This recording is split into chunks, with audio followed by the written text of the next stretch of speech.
So what are the ingredients for you for lasting, loving relationships in your mind? Big old Well, you gotta have body. That's no, edited. we're not editing that. That's edited. You gotta have body. That's edited. It's important. That's edited. No, you need body. That's edited. No. That is edited. I will sue you, Oprah. You need body. 15 years is enough time to watch a dream become a legacy. It's also enough time to watch people evolve, endure, and discover who they are becoming.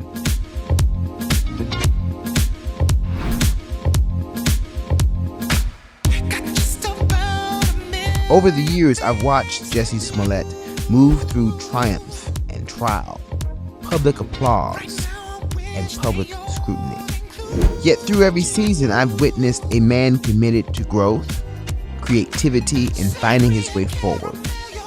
And as DBQ Magazine enters its 15th year, it felt fitting to return to a conversation shaped by time, friendship, and perspective. This is a walk in the park. This is my friend, Jussie Smollett.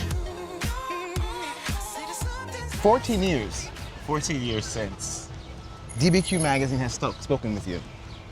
But you speak to me every day, though. I know, but DBQ Magazine, the brand, has spoken with you in 14 years. Yes. What is different now? Where were we 14 years ago? That's so interesting. Where were we in Harlem. our lives?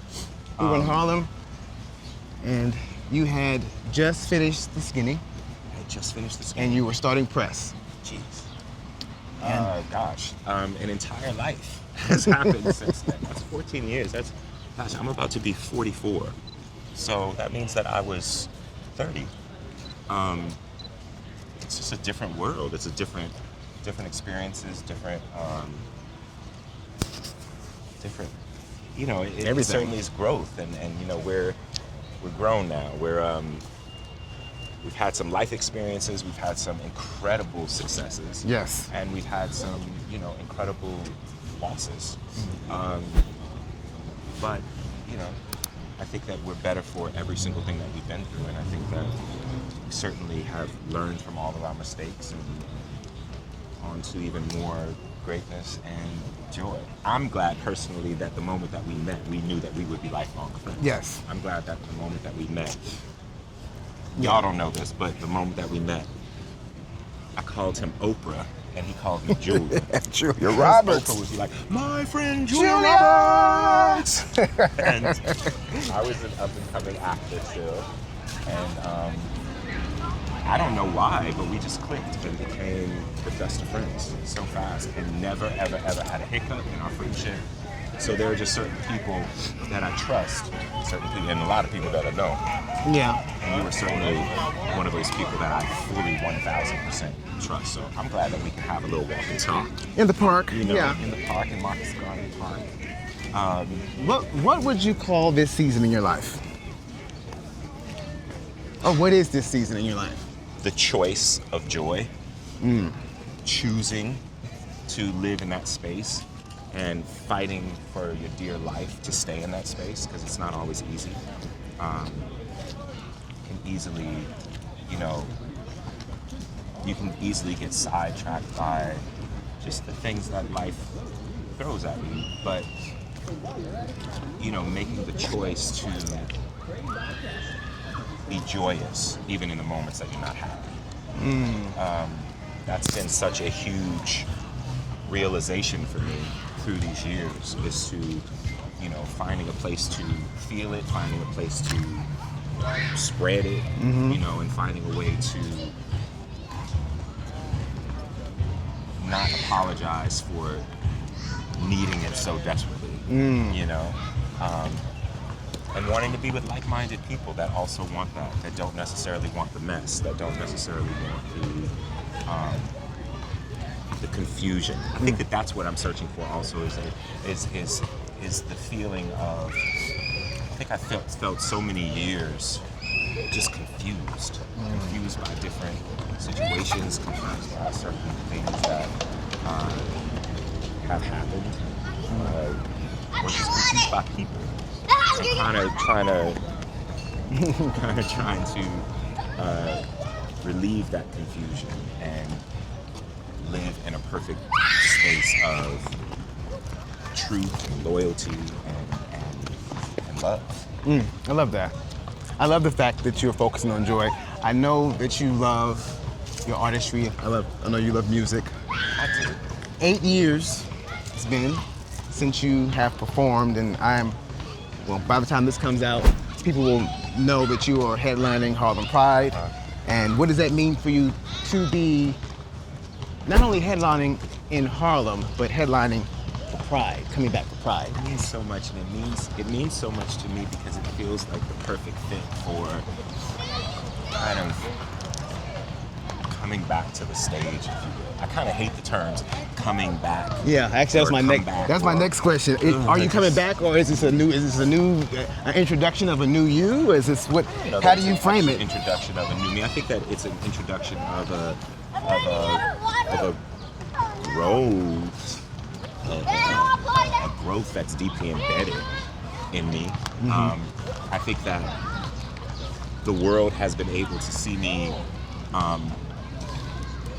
at my most difficult. And I think that the world has also been able to see me kind of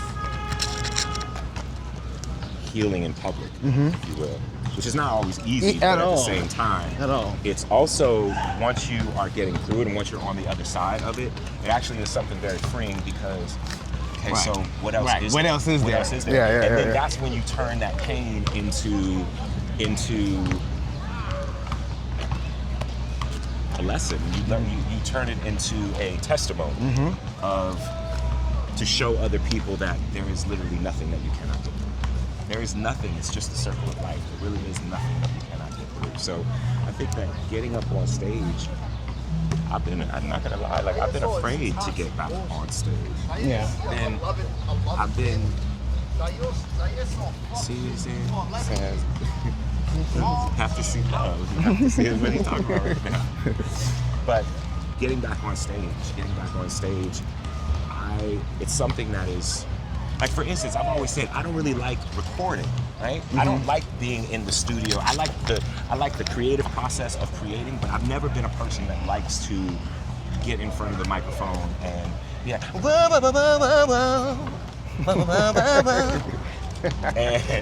but at the same time, you do it because the payoff is being able to bring it to the people, give it to the people, and perform it for the people. Like to me, that is the payoff for me, is being able to do it. So to have it be in Harlem, specifically at Harlem Pride, it's the only way that I would have wanted to get back on the stage.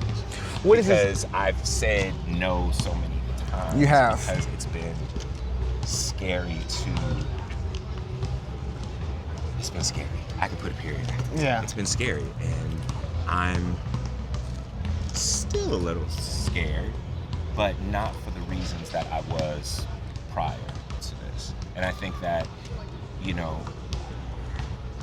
to be able to be with our people, and celebrate the pride that we have of who we are as being in the community and all of the intersections in which we exist in is special. And I feel like we have 25 minutes to make them forget that the world is fucked. Very much so. Make them open their eyes that the world is actually a beautiful place and we're gonna be okay. And we gotta recognize that the world is fucked, but you also have to recognize that it's actually a beautiful place. And the more that we recognize the beauty in it, we can kind of turn down the sound, turn down the noise of the fuckery a little bit more. Hopefully it'll be replaced with goodness. So I know that sounds corny. But it's that's truth. real. No, that's real. True. And I would rather be corny than be bitter. It's something that you fight against. I think everybody fights against that at some point in their life. Like the things that we go through, I'm not the only person that's been through stuff. Everybody goes through stuff. Yeah. But it's about what do you do with that, and how do you make sure that you don't become what they expect you to become, or you don't become a version of yourself. When do you so it's exciting. I'm grateful to be here. Grateful to be here. Is the preparation for stage stirring up anything in you? Yeah, child, I'm losing weight. Come on, how many more pounds we got down? We got like, you know, I gotta tune up my bagel. As soon as I get rid of my bagel, baby. As soon as I get rid of my little bagel right here. I call it my Prosecco belly. Okay, so Okay. I ain't drinking. I know. But you know I am, but, Lord. I love a good French fry. I love a good French fry. I love a little. I will go to a restaurant. I'll be like, I'll have a salad with chicken breast. I'll be like, well, give me that bread, baby. So I gotta stay away from yeast. To stay away from starch. But you ain't gonna see me up in here in this park though doing what these brothers are doing. So. But that's the journey, though. I mean, I think we both know wellness is such a big part of our lives. Like, you call me in the morning trying to tell me I'm working out. I'm like, Chad, I'm trying to fix this hangover from yesterday. You literally texted me when I said that. And you said, we are going to the gym. Get up. And you said the devil is a lie. The devil is a lie, Lord. Because it is work. Let me tell you, it is work. And I commend you. Love that about you. How disciplined, how serious, how on it you are. Well, I'm not always. Not always. But what I will say though is that if I have something that I have to prepare for, I'm absolutely disciplined about that. But that's also not always good because sometimes you can lack consistency because you don't always have something to prepare for. What about those times when it's like off season? Yeah. And you know, an athlete doesn't just let themselves just go. You know, but usually if you see me and I've just let myself go, that's another level of mental that I'm going through. That's whether it's depression, whether it's whatever, that's because it's not like a whole other level because it's not like life didn't give you enough reasons to let yourself go. That's my commitment. I mean, baby, I can't be depressed and not be cute. Like I can't look in the mirror and be crying and be like, hey, your ass look ragged ass. Like, ragged ass. No, I got to keep that ass lifted. Stallion. Got to keep it right. To make sure these knees work. Come on. Mobility, longevity, flexibility. Okay. Got to run up that hill, got to sing them songs like we was doing the other day. Yes, doing the movements.